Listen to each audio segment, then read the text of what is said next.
নমস্কার, দেখছেন বলো কি জানতে চাও। আমি সায়ন আপনাদের সঙ্গে আরও একটা নতুন এপিসোডে নতুন কিছু খবর নিয়ে হাজির। আজকের এপিসোডে থাকছে কলকাতার প্রত্যাবর্তন।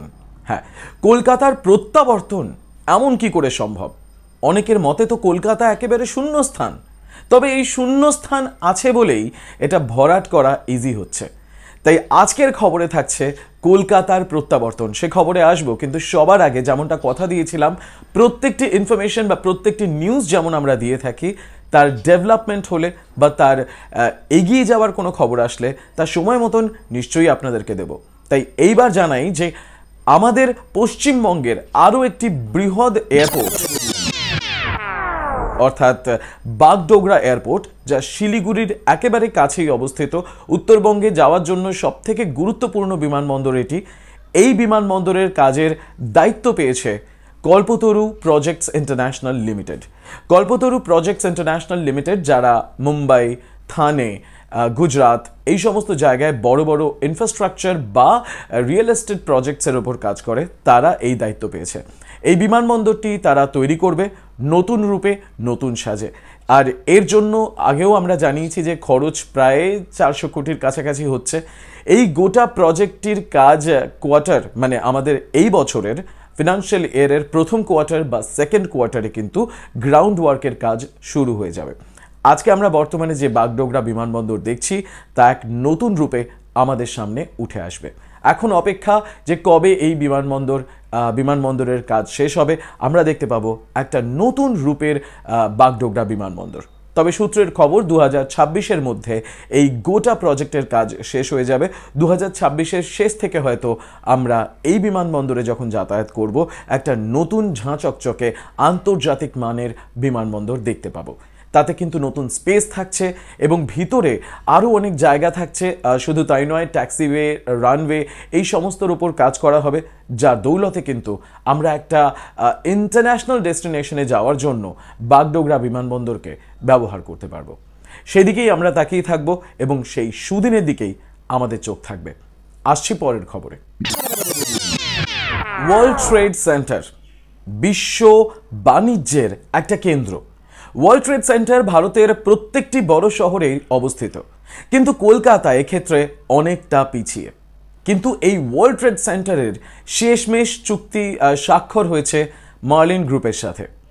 কলকাতার বুকে তৈরি হচ্ছে ওয়ার্ল্ড ট্রেড সেন্টার। এই world trade centre world trade অর্গানাইজেশনের আওতায় পড়ছে এবং এটি তৈরি করা হচ্ছে সল্টলেক সেক্টর 5-এ। এ নিয়ে আমরা আগেও ভিডিও বানিয়েছি। কিন্তু রাজ্য সরকারের একটা পরিকল্পনা ছিল বিশ্ববঙ্গ শিখর বা ভার্টিক্যাল সিটি বানানোর, যার জন্য এয়ারপোর্ট ক্লিয়ারেন্সের অপেক্ষা চলছিল বহু বছর ধরে। কিন্তু অবশেষে সেই প্ল্যানে একটু চেঞ্জ আসে। তৈরি করা হবে ভার্টিক্যাল সিটি। এই ভার্টিক্যাল সিটি কনসেপ্টটা কি? ভার্টিক্যাল সিটি হলো এমন একটি জিনিস যেখানে বাণিজ্য, বাসস্থান এবং হসপিটালিটি, রিটেল, দোকান, তার সাথে রেস্টুরেন্ট, হসপিটাল, স্কুলিং সব কিছু থাকবে। হ্যাঁ, এরকমই একটা ভার্টিক্যাল সিটির প্ল্যান করা হচ্ছে। শহর চারিপাশে বিস্তৃত হয়, ডান দিকে, বাঁদিকে, উত্তরে, দক্ষিণে।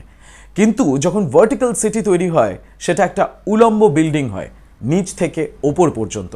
আর সেই বিল্ডিংয়ে থাকে সমস্ত রকম সুবিধা। ঠিক এমনই পরিকল্পনা হিডকোর।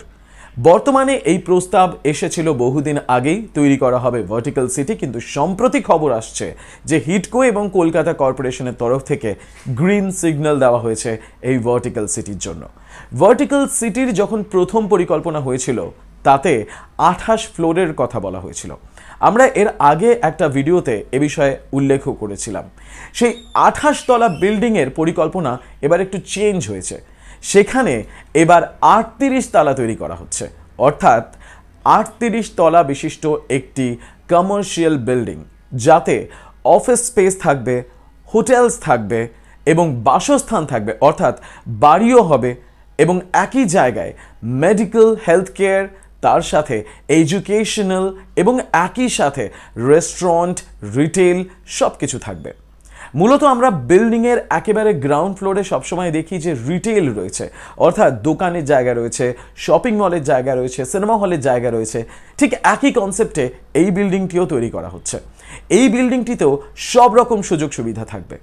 আর সব থেকে বড় বিষয়, এই বিল্ডিংটি 38 তলা বিশিষ্ট হবে বলে একেবারে ওপরে স্কাই ডেকেরও পরিকল্পনা করা হচ্ছে, যেখানে কোনো রেস্টুরেন্ট বা পাব নিশ্চয়ই কিছু থাকবে, যেখান থেকে গোটা শহরটিকে ভালোভাবে দেখা যাবে। একটা কল্পনার জগতে আমরা ভেসে বেড়াচ্ছি।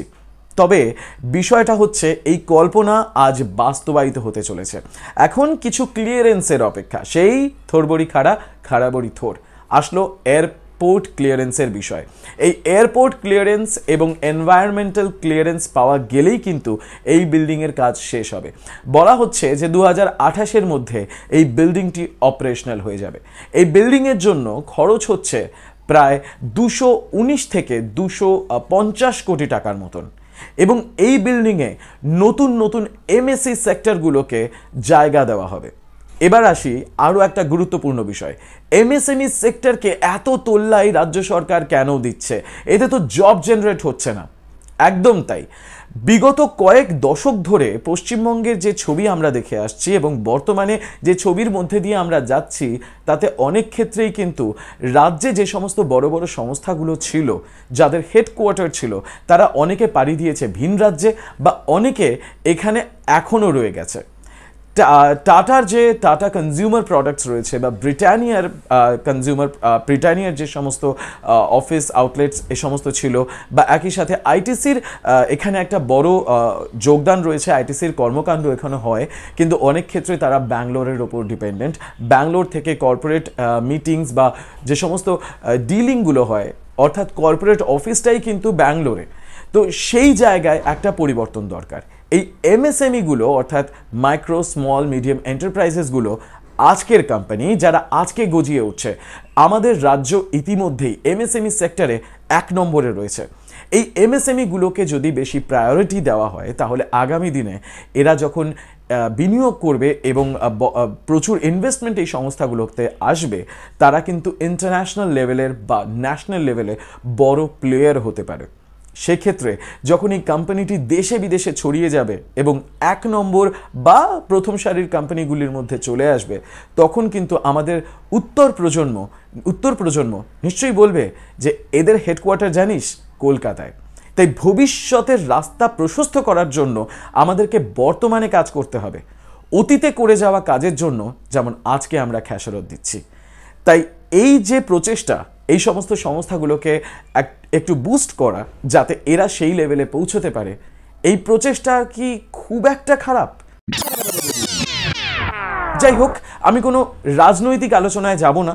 না গেলেও অনেকে বলতে থাকে আমি চটি চাটা বা কারো অনুপ্রেরণায় ভিডিও বানাচ্ছি না। আমার সিভিক সেন্স রয়েছে এবং সেই সিভিক সেন্সটা কাজে লাগিয়ে এটুকুনি বলতে পারি, এমএসএমই সেক্টরগুলোকে যদি তোল্লাই দেওয়া হয় তবেই ভালো হবে। আর এই মুহূর্তে ইতিহাস এবং বর্তমান সবাই স্বীকার করবে যে এমএসএমই সেক্টরেই সবথেকে বেশি জব জেনারেট হয়। এমএসএমই সেক্টরগুলোই সবথেকে বেশি ব্লু কলার জবের যোগান দেয়। আর এই মুহূর্তে ব্লু কলার জবের ক্ষেত্রে সমীক্ষা বলছে, বিভিন্ন সার্ভে বলছে, কলকাতা অনেকটা এগিয়ে, যেখানে মুম্বাই এবং চেন্নাই বা হায়দ্রাবাদের মতন শহর একটু পিছিয়ে। মূলত হসপিটালিটি, রিটেল এবং যে সমস্ত ওয়্যারহাউসগুলো রয়েছে, সেই সমস্ত বিজনেসের ক্ষেত্রে কিন্তু এই ব্লু কলারের জব জেনারেট হচ্ছে, যাতে কলকাতা অনেকটা এগিয়ে। যাই হোক, এরা কবে বড় হবে সেই সুদিনের আশায় আমরা ঘর বাঁধি। আর আশা করব এই সমস্ত যে এমএসএমই সেক্টরগুলো রয়েছে, তারা নিশ্চয়ই বুস্ট পাবে এবং আগামী দিনে আমাদের উত্তর প্রজন্ম বলবে, জানিস ওই সংস্থার হেডকোয়ার্টার কিন্তু কলকাতায়। ইয়েস। এবার আসছি পরের খবরে, অর্থাৎ সব থেকে বড় খবরে।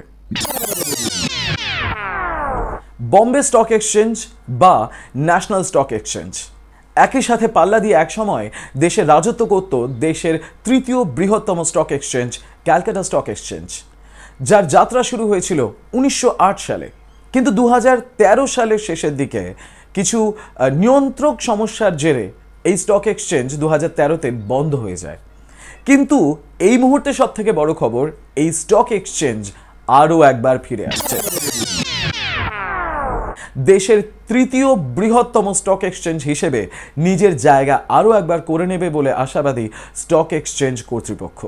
শুধু তাই নয়, বলা হচ্ছে যে এবছরের ফিনান্সিয়াল ইয়ারেই শেষের দিকে বা শুরুর দিকে এই স্টক এক্সচেঞ্জের কাজ পুরোপুরি শুরু হয়ে যাবে, অর্থাৎ মার্চ এপ্রিল নাগাদ এই ক্যালকাটা স্টক এক্সচেঞ্জের কাজ শুরু হয়ে যাবে। একদম আশানুরূপভাবেই যারা এই ট্রেডিংয়ের সাথে যুক্ত থাকে বা যে সমস্ত ট্রেডাররা রয়েছে তারা কিন্তু বেশ খুশি।